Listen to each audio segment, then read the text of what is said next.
gì đấy. Thế mẹ đến đây có việc gì mẹ nói nhanh đi, con còn đi đón Trâm. Tốt nhất là con nên dặn Trâm đi theo mẹ nó đi.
Giờ cửa mình sơn xong, mình cào qua bãi cỏ ở vườn để đi.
Giờ cỏ mình cũng phát xong hết rồi.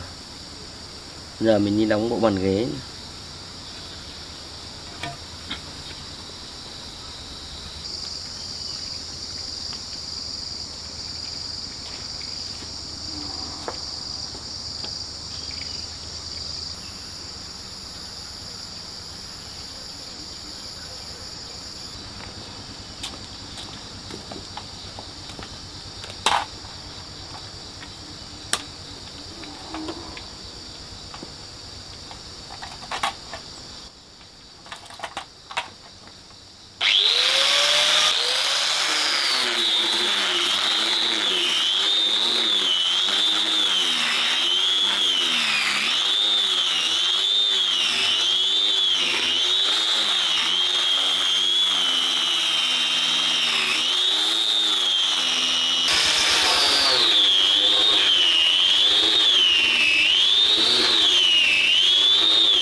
Chắc mình phải cố định lại cái chân bàn này, hơi rung.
Giờ bàn ghế cũng xong rồi. Mình đi phát nốt cái vẽ dạ kia đi để trồng thêm rau củ.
Mẹ đến đây làm gì mẹ?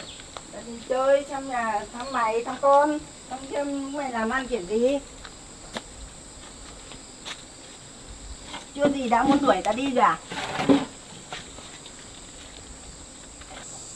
Thế mẹ đến đây có việc gì mẹ nói nhanh đi, con còn đi đón Trâm. Thứ nay mẹ đến đây này cũng có chuyện, mẹ đến để xin lỗi con. Này có chuyện mẹ cũng muốn nói với con. Tốt nhất là con nên giải cái Trâm đi theo mẹ nó đi. Nuôi con gái sau này chắc cũng chẳng được tích tụy gì đâu. Không được nhờ đâu. Không bao giờ đâu, con gái của con thì con sẽ tự con nuôi. Nên là tùy thôi, mẹ bảo thế. Còn con nghe hay nghe không nghe thì tùy con. Mày dốt lắm, mày một thân một mình như nuôi con làm gì cho nó khổ. Tốt nhất là giả cho mẹ nó đi, mẹ nó nuôi kiểu gì thì nuôi. Sau này lấy con vợ khác giàu có hơn thì chả sướng à? Tội gì mà phải khổ. Mẹ già rồi mà mẹ nói như vậy à? Trâm là con gái của con thì con sẽ tự chăm sóc. Con sẽ không để cho con gái của con đi đâu hết. Còn mẹ nó ngày trước đã bỏ nó đi rồi. Bây giờ con sẽ không để cho ai đưa con bé đi lần nữa đâu. Tao là mẹ mày, tao thương mày thì tao mới khuyên thế. Còn mày nghe không nghe thì tùy mày. Nếu mà mày không nghe mai thì kia tao vẫn đi gọi con mẹ nó về xem nó có đón đi không. Sau này mày gà trống nuôi con cho nó vất vả ra à? Con không thấy vất vả. Con gái của con sẽ tự chăm sóc. Đấy là tùy mày thôi. Tao nói thế, còn nghe thì nghe. Mẹ đừng có làm thế. Mẹ đã không giúp con được cái gì thì thôi. Bây giờ mẹ lại còn gây thêm rắc rối cho con. Những chuyện trước kia mà mẹ đối xử với con gái con như nào, bây giờ con cũng bỏ qua hết. Con không tính toán chuyện gì cả. Thôi mẹ đừng có gây thêm rắc rối cho con nữa. Để con bình yên sống ở đây với con gái của con. Tất cả là tại mày ấy. Tao đã bảo rồi. Không nghe thì thôi. Mai tao cứ đi bảo con vợ mày là đón con Trâm đi. Mày muốn làm thế nào làm.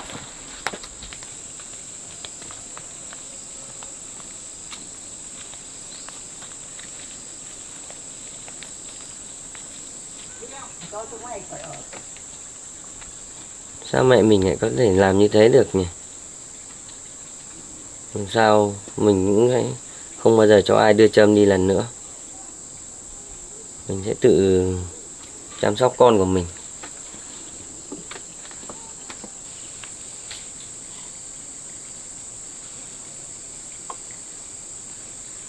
Giờ này cũng muộn rồi.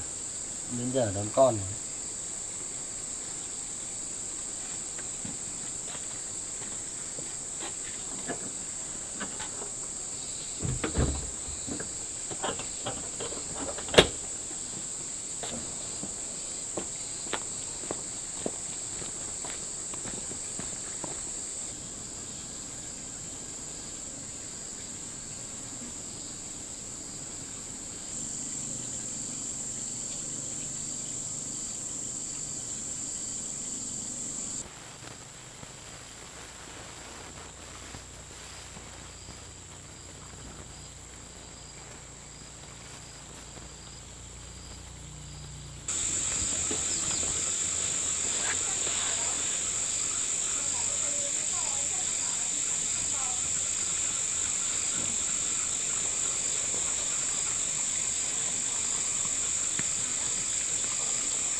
Nay con đi học thêm, học về cái gì? Hôm nay con học về biển đảo quê hương. Biển đảo quê hương à? Vâng ạ. Nay bố ở nhà bố làm bộ bàn ghế này. Bố đóng ghế học cho con rồi. Vâng ạ. Bố ơi, bàn ghế này đẹp quá. Đấy, hôm nay bố đóng để bố con mình có bàn ghế ngồi ăn cơm con ạ. Vâng ạ. Bố hôm nay bố làm cả bếp này. Đi sang đây bố cho xem. Vâng ạ. Bố làm bếp. Bố con mình chắc có bếp nấu rồi. Vâng ạ. Bố ơi, hai bố con mình sắp có nhà bếp để nấu ăn rồi à bố? Bố hôm nay bố còn chưa kịp làm mái này nữa. Vâng ạ. Bố làm mái xong đổ nền xong là mai là bố con mình có nhà bếp nấu ăn rồi. Vâng ạ. Đây này bố đóng ghế cho con nhỉ. Nhưng mà xem ghế học này.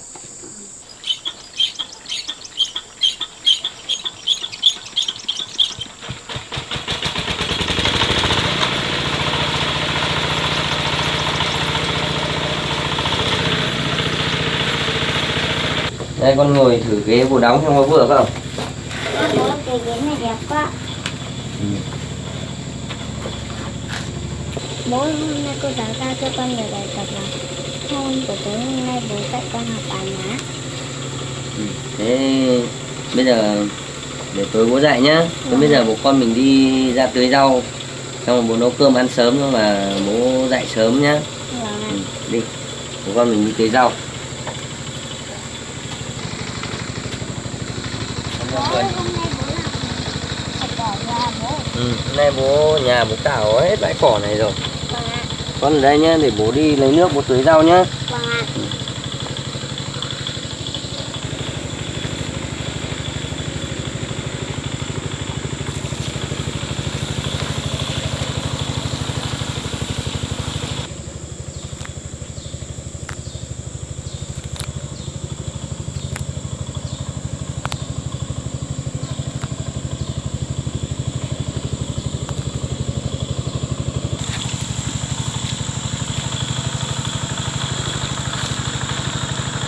Con đang nhổ cỏ à? Ừ, con nhổ xung quanh đấy cho bố nhá.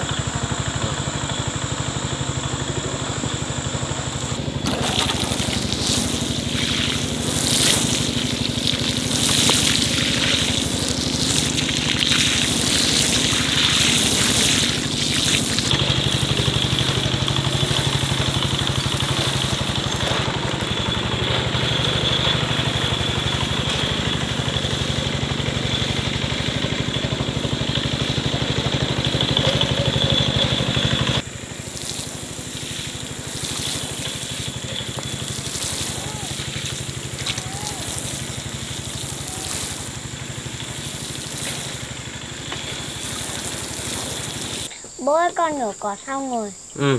Thế đợi bố tưới nốt cái này xong là tí bố con mình nấu cơm nhá. Vâng ạ.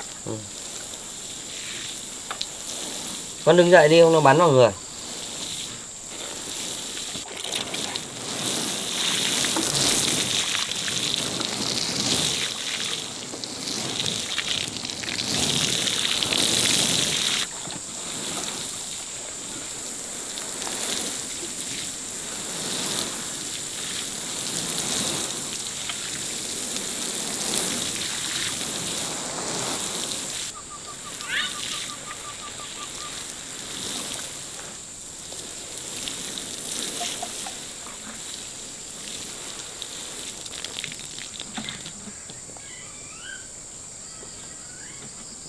Chơi xích đu à?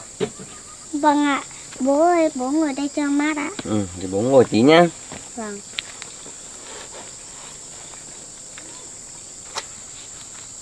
À, nay bố có chuyện này quên mất chưa bảo con. Nay có bà nội sang đây chơi.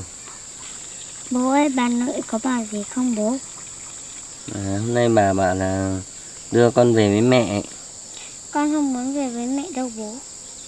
Ừ, không lo đâu, bố cũng bảo rồi, bố không cho ai đưa con đi đâu. Vâng. Bố không để con đi xa bố một lần nữa đâu. Con của bố thì bố tự chăm sóc nha. Vâng ạ. Ừ, thế ở với bố nhá. Vâng ạ. Ừ. Bố bảo nhá, Vâng. từ mai đi học hay đi đâu mà gặp bà ấy thì bà bảo cái gì thì đừng có tin nhá. Vâng ạ. Đừng nghe lời bà nhá. Vâng ạ. Ừ. Bố cứ dặn con thế nhá, con phải nghe lời bố nhá. Vâng ạ. Ừ. Con ngồi đây chơi xích đu xong để bố đi vào nấu cơm nhé. Vâng ạ. Đấy, con đây chơi đi. Để bố đu cho.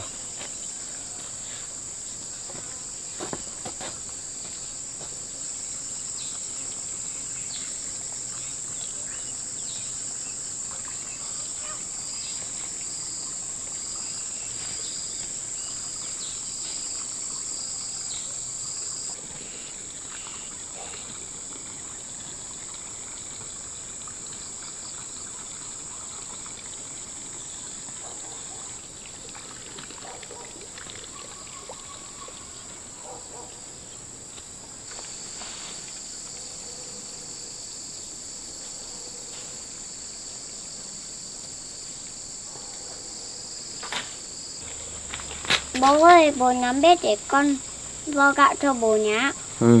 Thế con đi vo gạo đi, bố nhóm bếp nhá. Vâng ạ.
Con bê sa đen hết người rồi.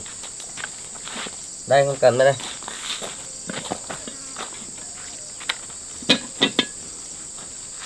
Mở cái nhà bố lấy nước cho. Lấy con vo đi không mà chát nước đi nhá. Vâng.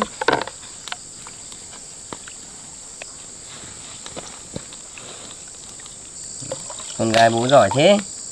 Ở nhà bà con làm suốt rồi bố ạ. Ừ. Thế trước ở con ở nhà với bà thì con hay nấu cơm à? Vâng ạ. Ở nhà bà nội con toàn nấu cơm với vo gạo thôi ạ bố. Ừ. Thế con vo gạo đi nhá, xong rồi bố đi bê đá về bố kê cái bếp đã nhá. Vâng ạ.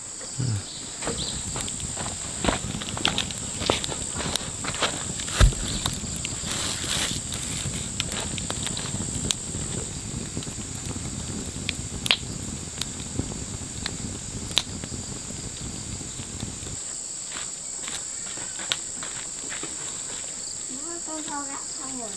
Ừ, đây để bố đặt cho không bị bỏng á.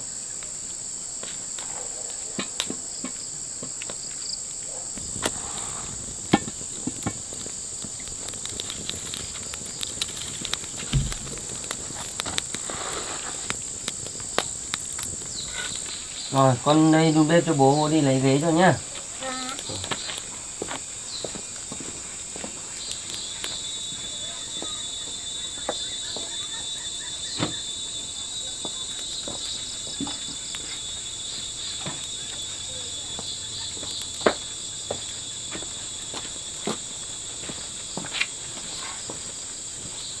Nè, con lên đây ngồi này.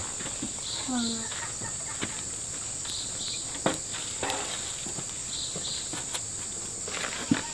Hôm nay bố bận làm, bố chưa được đi ra suối bắt được cá hay ốc không thì thôi tối bố con mình ăn tạm trứng nhá. Vâng ạ. Ừ.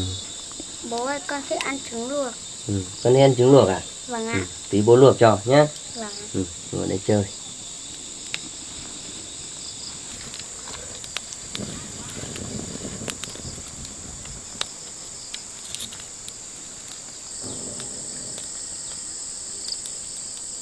Con ngồi đấy, bố đi vào bố bật điện nhá.